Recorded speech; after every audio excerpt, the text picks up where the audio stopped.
This is Amanda and Jenny. Welcome to Science in the Sink.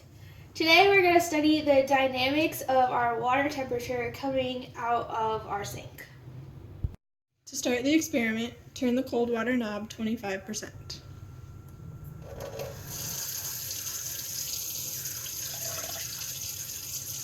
Let the cold water come to steady state.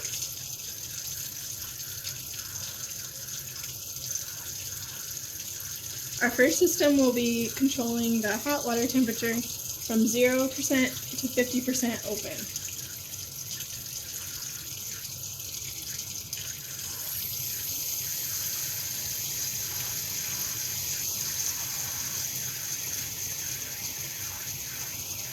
Now watch the water until you're uninterested.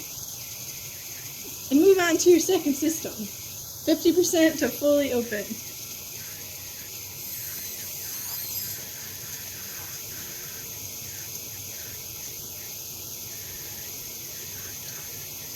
You have now successfully completed the water temperature dynamic control experiment.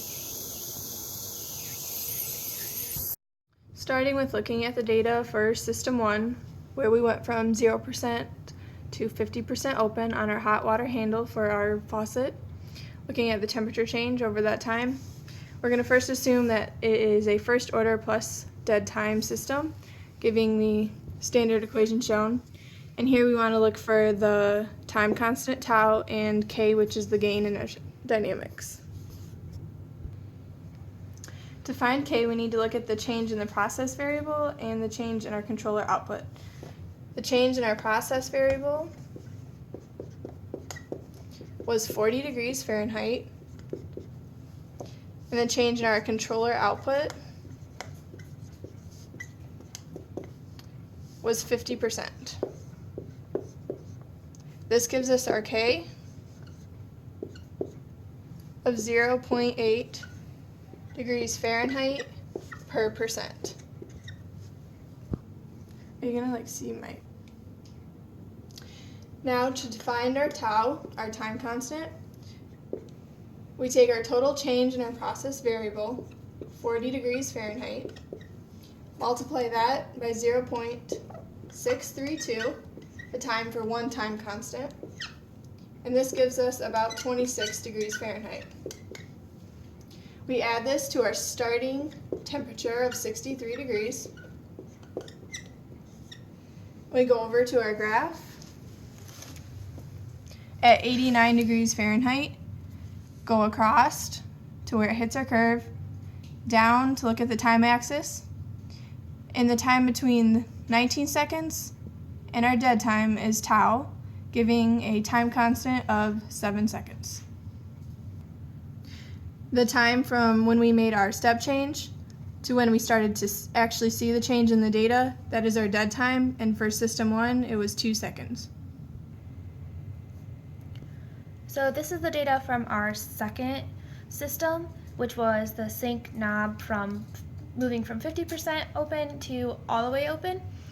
And so we're going to once again take the change in our process variable, which is 20 degrees Fahrenheit, over the change in our controller output, which again was 50%. And that gives us a K, or a gain, of 0.4 degrees Fahrenheit per percent.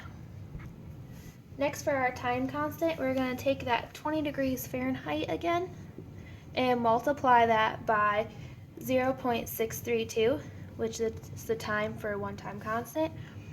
That gives us approximately 13 degrees Fahrenheit. And so we'll add that to our initial temperature, which was 90 degrees Fahrenheit. And that gives us a temperature of 103 degrees Fahrenheit. So looking back at our graph, we find 103 degrees Fahrenheit and move over to the graph until it hits the line, and then we drop it down. And that gives us a time constant of about 4 seconds. We also found dead time for this system similarly to how we did it in the previous system, and the dead time for this system was 1 second.